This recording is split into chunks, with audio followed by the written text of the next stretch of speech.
संभल का मामला जैसे प्रकाश में आया उसके बाद में तत्काल ही अजमेर की दरगाह के ऊपर दावा ठोक दिया गया।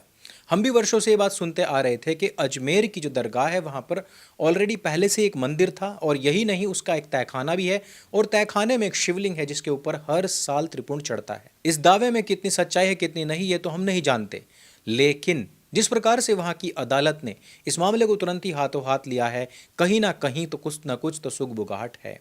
आज हम बात करेंगे कि किस प्रकार से संभल के लोगों ने ही संभल की मस्जिद को एक्सपोज कर दिया और किस प्रकार से जो तत्कालीन सांसद है उसके दादा जान के कहने पर समाजवादी सरकार ने ही वहां पर मंदिर को बंद करवाया था, ठीक वैसे ही जैसे श्रृंगार गौरी को बंद करवाया था। लेकिन मामला ये रुकने वाला नहीं है। मुझे लग रहा है कि संभल से लेकर मक्का मदीना तक ये मामला बदस्तूर जारी रहेगा। तो एक दावा किया जा रहा है कि गुरु नानक देव जी जिस समय पर मक्का मदीना गए थे उस समय पर वहां महादेव के मंदिर होने के सबूत थे और उनकी पुस्तकों में आज भी लिखा हुआ है।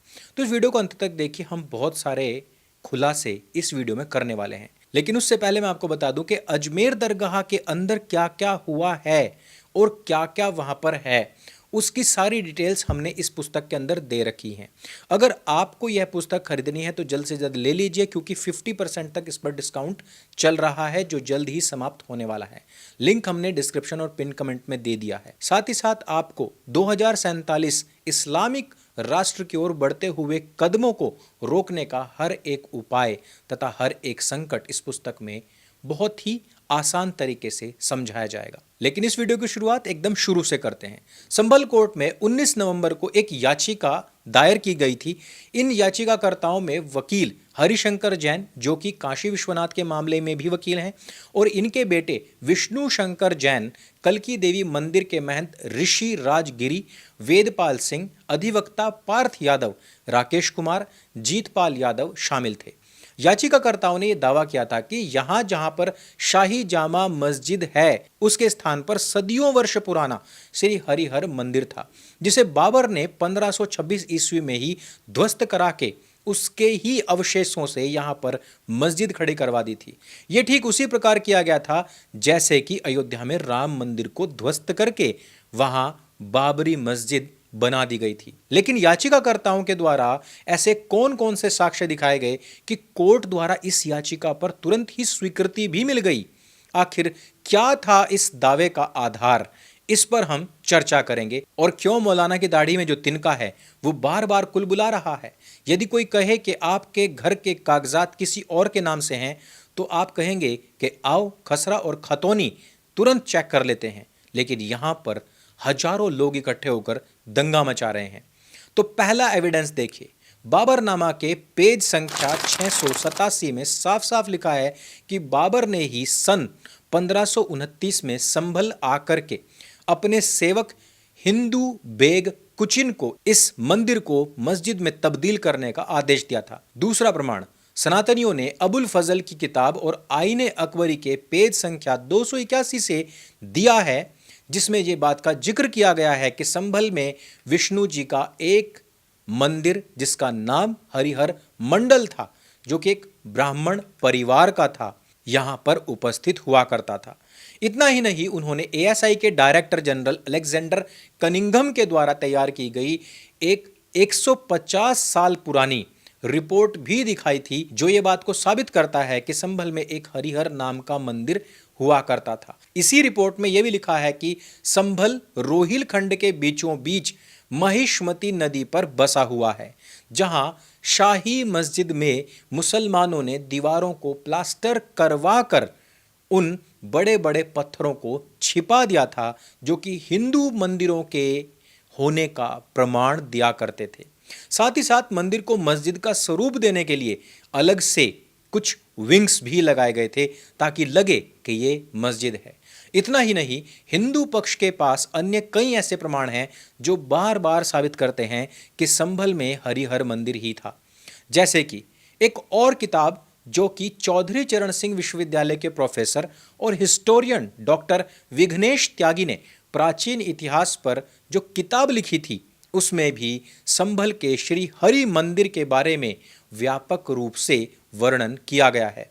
इसमें लिखा गया है कि 1178 से लेकर 1193 तक पृथ्वीराज सिंह चौहान के शासनकाल में यहां श्री हरि मंदिर हुआ करता था। हिस्टोरियन थॉमस कार्ल्स ने भी 1874 में इस मस्जिद का दौरा किया और कहा कि यहाँ की गुंबद को देखकर ऐसा लगता है कि इसे हिंदू नक्काशीकारों ने बनवाया था। ठीक इसी प्रकार से ब्रिटिश आर्कियोलॉजिस्ट अलेक्जेंडर कनिंघम ने लिखा है कि संभल की ये मस्जिद 1518 से लेकर 1526 के बीच में बनवाई गई थी, जिसमें हिंदू और जैन मंदिरों के खंभों का इस्तेमाल किया गया था। यानी कि ठीक उसी प्रकार से जिस प्रकार से विष्णु स्तंभ, जहां पर 27 हिंदू और जैन मंदिरों को तोड़कर कुतुब मीनार का निर्माण करवाया गया था। मित्रों, आप सभी जानते हैं कि वो पत्थर आज भी कुतुब मीनार में लगा हुआ है, जहां साफ और स्पष्ट तौर पर हिंदू और जैन मंदिरों के तकरीबन 27 मंदिरों के तोड़े जाने के साक्ष्य लिखे हुए हैं। इतने सारे साक्ष्य होने के बाद कोई क्यों छोड़ना चाहेगा अपनी धरोहर को?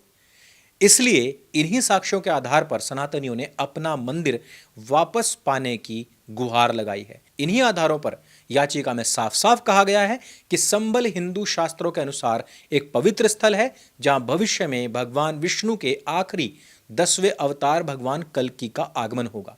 धर्म ग्रंथों के अनुसार प्राचीन काल के भगवान विष्णु और भगवान शिव से मिलकर एक अनोखा विग्रह उभरा था। इसी कारण से इसे श्री हरि मंदिर कहा जाता है। इसीलिए यह सनातन की शैव और वैष्णव दोनों संप्रदायों के लिए अत्यंत महत्वपूर्ण बन जाता है। आइए थोड़ा सा जानते हैं कि संभल का जो पौराणिक पहलू है वो क्या है, क्योंकि इसको जाने बिना हम इसके आधार तक नहीं पहुंच सकते।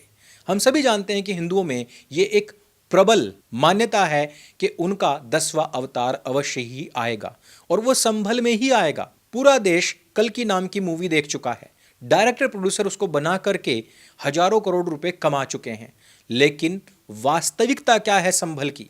वास्तविकता क्या है उस शहर की, उस स्थान या उस मंदिर के जहां पर वो जन्म लेंगे? उसके बारे में कोई भी जानना या पड़ताल करना नहीं चाहता है, क्योंकि हम सभी लोग रियलिटी से भागते हैं। पुराणों के अनुसार राजा नहुष के बेटे राजा ययाति ने संभल शहर की स्थापना की थी। मत्स्य पुराण, श्रीमद् भागवत और स्कंद पुराण में संभल का उल्लेख मिलता है। पुराणों के अनुसार कहा जाता है कि भगवान विष्णु का 10वां अवतार कल्कि संभल में ही जन्म लेगा और कलयुग का अंत करके सतयुग की नींव डालेगा। सतयुग में इस नगर का नाम सत्यव्रत, त्रेता में महिदगिरी, द्वापर में पिंगल और कलयुग में संबल हुआ है। हिंदू पुराणों में इस प्रकार के सभी एविडेंस भी मिलते हैं। इसके अतिरिक्त 3 मुख्य शिवलिंग, पूर्व में चंद्रेश्वर, उत्तर में भुवनेश्वर तथा दक्षिण में संभलेश्वर भी है। भगवान विष्णु की आज्ञा से विश्वकर्मा जी ने यहाँ 67 तीर्थ और 19 कूपों का निर्माण किया था। अब बात करते हैं कि क्या वास्तव में 1991 वर्षिप एक्ट के अंतर्गत संभल की मस्जिद आती है। आप स्वयं सुन सकते हैं। ये बाबर के समय यहाँ पे मंदिर जो पूर्व में एग्जिस्ट करता था, हरिहर मंदिर, उसको तोड़ा गया। इसका जिक्र बाबरनामा में मिलता है, जो बेवरेजेस ने जिसका ट्रांसलेशन किया, और वो बात हमने अपनी याचिका में लगाई भी है। यही नहीं, उन्होंने अलेक्जेंडर कनिंघम की रिपोर्ट को भी साझा करते हुए कहा कि इस स्थान पर पहले मंदिर ही हुआ करता था, जिसे तोड़कर मस्जिद में परिवर्तित कर दिया गया और यह स्थान एएसआई के अधीन आता है। इसलिए इसके ऊपर प्लेसेस ऑफ वर्शिप एक्ट 1991 लागू होता ही नहीं है। इस बात को भी आप समझ सकते हैं। इसके बाद आप अलेक्जेंडर कनिंघम की रिपोर्ट उठा के देख लीजिए, जो डायरेक्टर जनरल थे एएसआई के। उन्होंने 14-15 पॉइंट्स बनाए कि कैसे मंदिर हुआ करता था, जिसको मस्जिद का शेप देने की कोशिश की गई है। और ये report director general of ASI Alexander Cunningham की 1873 से 1875 के बीच की है। अर्थात मुसलमानों का यहां पर भी यह दावा खारिज हो जाता है। जानी मानी मशहूर पत्रकार स्वाति शर्मा जी ने संभल में जाकर वहां के लोगों से संपर्क किया और उनसे पूछा कि यहां पर पहले क्या था। लोगों के जो बयान हैं वो आप स्वयं सुनिए, लेकिन उससे पहले ये नक्शा भी देख लीजिए। शलभ मणि त्रिपाठी, जो कि उत्तर प्रदेश से भारतीय जनता पार्टी के विधायक हैं, उन्होंने काफ़ी पुराना ये नक्शा शेयर करके लोगों को बताया कि यहाँ पर ऑलरेडी एक मंदिर हुआ करता था। उस मंदिर में हिंदुओं के रिचुअल्स भी हुआ करते थे, वहाँ पर शादियाँ भी हुआ करती थी। शादी के बाद में कुआं पूजन वहीं पर हुआ करता था और ये वही कुएं हैं जिनका जिक्र पुराणों में किया गया कि विश्वकर्मा जी के द्वारा वहां पर इस प्रकार के कुएं बनाए गए थे। अब जनता को सुनते हैं। नहीं, जब आप आए थे लोकल लोग क्या कहते थे आपसे? ये हरिहर मंदिर का नाम नहीं बोलते थे? कहते हैं ना ना, आपसे पूछ रहे हैं, आपसे क्या किस नाम से पुकारते थे? हरिहर मंदिर। वही ये थे, छोटे थे हम 8 साल के, तो घूमने जाया करते थे मेहमानों के साथ। तो एक दफ़े जामा मस्जिद जो कहलाती है वो उसमें देखने गए थे, तो दरवाज़ा लगा हुआ था अंदर और बीच में पानी था, कुंड जैसा था, और दरवाजे पे ताला लटका हुआ था गवर्नमेंट का। वही इतना याद है। 8 साल की उम्र थी, अब 67 साल की उम्र है। तो तब उसे मंदिर के नाम से जानते थे आप लोग? हाँ, हरिहर मंदिर कहलाता था। हरिहर मंदिर, हिंदू लोग तो हरिहर मंदिर कहते हैं। कब से कह रहे हैं ऐसा? ये जब हम तो अपने जब से हमने होश संभाला जब से कहता हूँ ये देखिए आप। अब इस्लामिक आक्रांताओं के एविडेंस हमें मिल गए, अंग्रेजों के एविडेंस हमें मिल गए, पुराणों के एविडेंस हमें मिल गए, स्थानीय लोगों के भी एविडेंस हमें मिल गए। तो हमें क्या बचता है? अब बचता ये है कि क्या जहाँ जहाँ पर भी मस्जिदें और दरगाहें बनी हैं, क्या वो सभी की सभी हिंदुओं की हैं? इसमें बड़ा सवाल ये बनता है कि ये जो लड़ाई या फिर खुदाई है, ये कहाँ जाकर रुकेगी?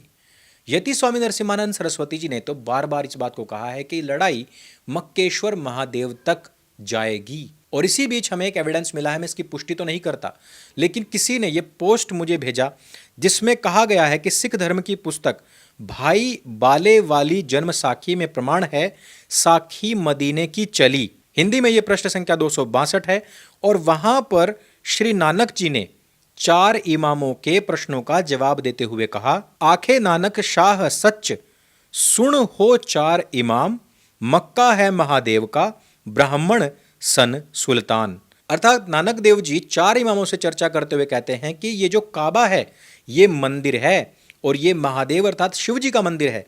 इसमें सभी देवी देवताओं की मूर्तियां थी। उसकी स्थापना करने वाला जो सुल्तान अर्थात राजा था वो एक ब्राह्मण था। बाद में सब मूर्तियां तोड़ दी गई।